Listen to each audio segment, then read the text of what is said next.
પ્રાકૃતિક કૃષિની જરૂરિયાત સમજાવતા ધારાસભ્ય શ્રી ભગવાનભાઈ બારડે જણાવ્યું હતું કે સમગ્ર ભારત દેશની ખેતી ઝેરમુક્ત બને એ જરૂરી છે।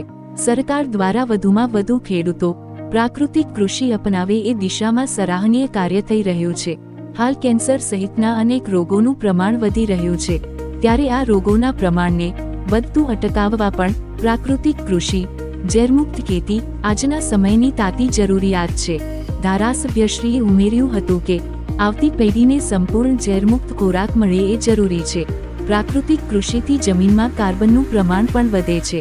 જમીનમાં કાર્બનનું પ્રમાણ વધે તો આપોઆપ જમીનની ફળદ્રુપતા પણ વધે છે। પ્રાકૃતિક કૃષિ એ કોઈ એક વ્યક્તિની જવાબદારી નથી, એક અભિયાન તરીકે સૌના સહિયારા પ્રયાસ થકી જ પ્રાકૃતિક ખેતીનો વ્યાપ વધારી શકાશે, એમ કહી તેમણે જિલ્લામાં પ્રાકૃતિક કૃષિનો વ્યાપ વધારવા અપીલ કરી હતી। કલેક્ટર શ્રી જીતેન્દ્રસિંહ વાઘેલાએ કહ્યું હતું કે દરેક ક્રિયાની એક પ્રતિક્રિયા હોવી બહુ સ્વાભાવિક છે। કૃષિમાં પણ એ નિયમ લાગુ પડે છે। વધી ગયેલા રાસાયણિક ખાતરના પરિણામે કૃષિ પેદાશો સહિત જમીનની ફળદ્રુપતાને નુકસાન પહોંચે છે।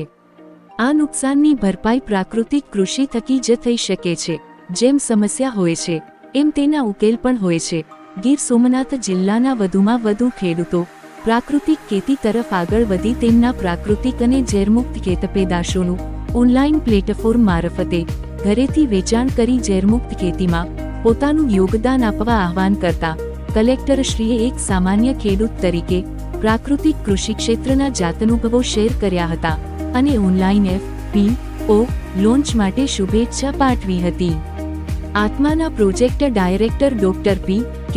સ્વર્ણકારે પ્રાકૃતિક કૃષિના વિવિધ આયામો તેમજ ગૌ યોગ કેન્દ્રની વિવિધ પ્રવૃત્તિઓનો ચિતાર આપ્યો હતો, જેમાં ઉપસ્થિત સર્વે ખેડૂતોએ ગૌ યોગ કેન્દ્ર ખાતે ઘનજીવામૃત યુનિટની તેમજ મોડલ ફાર્મની મુલાકાત લીધી હતી। ઉલ્લેખનીય છે કે ગૌ યોગ કેન્દ્ર થકી પ્રાકૃતિક ખેતી કરતા ખેડૂતોના ખેતઉત્પાદનોનું ઓનલાઈન પ્લેટફોર્મ મારફતે વેચાણ થાય તે હેતુથી ગીર સોમનાથ જિલ્લાના જુદા જુદા ગામોના પ્રાકૃતિક ખેતી કરતા ખેડૂતોની ઉપસ્થિતિમાં ઓનલાઈન FPO ની વ્યવસ્થા કરવામાં આવી છે।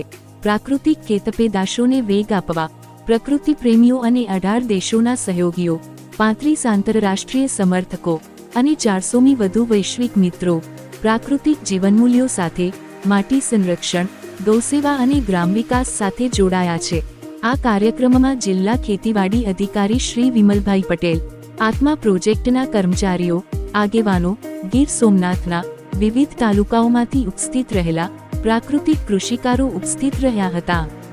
Reporter Devabhai Rathod, Somnath. Project director doctor P.K. Swarnkar, Gir Somnath જિલ્લામાં ફરજ બજાવું છું।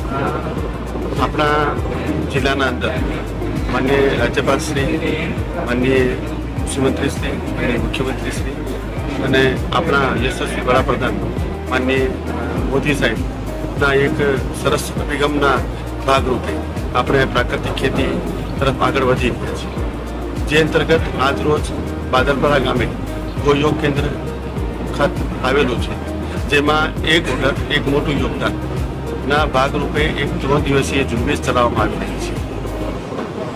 20, 21 અને 22 જુલાઈના રોજ, જે અંતર્ગત 18 દેશોના જુદા જુદા 35 જેટલા વિદેશી લોકો આ ઝુંબેશમાં જોડાવાના છે। આખા દેશમાંથી 5000 જેટલા લોકો આ ઝુંબેશમાં જોડાવાના છે। એના સાથોસાથ જે આપણા ગીર સોમનાથ જિલ્લાના પ્રાકૃતિક ખેતી કરતા ખેડૂતો છે, જે સર્ટિફિકેટ ધરાવે છે, એવા ખેડૂતોને આપણે એમાં ઓનલાઈન FPO તરીકે વેન્ડર તરીકે એડ કર્યા છે। એમનું આજે આપણે ઉદ્ઘાટન કરવા જઈ રહ્યા છીએ, જેથી આવનારા ભવિષ્યમાં જે ગીર સોમનાથ જિલ્લાના ખેડૂતો છે, જે એનું ખેત પેદાશ છે જે પ્રાકૃતિક ખેતી તરીકે ઉત્પાદિત થઈ ગઈ છે, એ ખેત પેદાશનું વેચાણ ગીર સોમનાથ જિલ્લામાં જ નહીં, ગુજરાત જિલ્લામાં જ નહીં, આખા દેશના અંદર ગમે ત્યાંથી એનું વેચાણ ખરીદી શકાશે અને એ લોકોને એક મોટું પ્રોત્સાહન મળશે। એ તરફ આગળની કામગીરી કરવામાં આવી રહી છે। આજે બાદલપરા મુકામે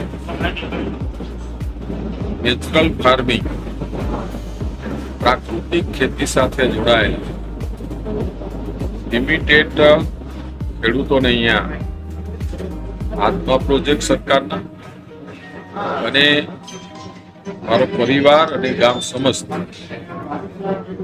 આજનો એક પ્રાકૃતિક ખેતી સંવાદનો પ્રોગ્રામનો આજે અહીંયા આયોજન એમાં લિમિટેડ પ્રાકૃતિક ખેતી સાથે જોડાયેલા ગીર સોમનાથ જિલ્લાના ખેડૂતો બોલાવવામાં એની સાથેનો એક સંવાદ અને દેશના વડાપ્રધાન નરેન્દ્રભાઈ મોદી સાહેબનું 2047 જે વિઝન છે એમનો પોતાનો પણ એક અભિગમ છે કે આવનારા સમયમાં ભારત દેશ એ પ્રાકૃતિક ખેતી સાથે જોડાય, પ્રાકૃતિક ખેતી સાથે ખેતી કરીને ખેડૂત તો સદ્ધર થાય પણ આવનારી પેઢીને પણ પોષક તત્વ વાળો ખોરાક મળે એમના માટે એમનો પણ એક મોટો અભિગમ રહ્યો છે.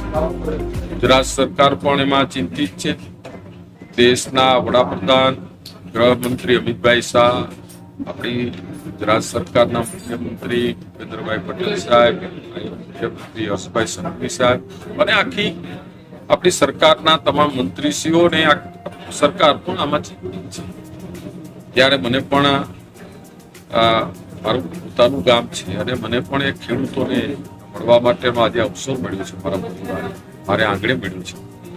ત્યારે આ તકે તો એટલું જ કહીશ કે આવનારી પેઢી માટે આપણે સારું વિચારતા હોઈએ તો ફર્ટિલાઇઝર અને કેમિકલ ઓછું કરીને પ્રાકૃતિક ખેતી તરફ, નેચરલ ફાર્મિંગ તરફ આવનારા સમયમાં આપણે બધાએ વળવું જોઈએ અને કિસાન મિત્રોએ પણ એની અંદર શરૂઆત કરવી જોઈએ. હું પોતે પણ જાતે પણ પ્રાકૃતિક ખેતી અને નેચરલ ફાર્મિંગ તરફ છેલ્લા 3-4-5 વર્ષથી કામ કરું છું. એમાં એ પોતે પણ ખેતી કરું, એનું પરિણામે સારું પડ્યું છે. ખેતીની અંદર પણ પરિણામ સારું પડ્યું છે. ખેતી છે એ બંજર બનતી જાય છે. ધરતી માતા છે એ આજે એકદમ સોલિડ કે તમે ખેતરમાં પગ મૂકો તો તમને લાગે નહીં કે આજે આપણે જમીનમાં આવ્યા છે. આનું કારણ છે કેમિકલ ફર્ટિલાઇઝર. તો એની અંદરથી બહાર આવવા માટે પ્રાકૃતિક ખેતી, નેચરલ ફાર્મિંગ કરવું પડશે. એના માટેનો એક સંવાદ અને સેમિનાર આજે અહીંયા રાખવામાં આવ્યો છે. એમાં માનનીય કલેક્ટર સાહેબ છે, બીજા અધિકારીઓ છે અને ખેડૂત મિત્રો પણ અહીંયા છે. ત્યારે બધાને પણ આવકારું છે.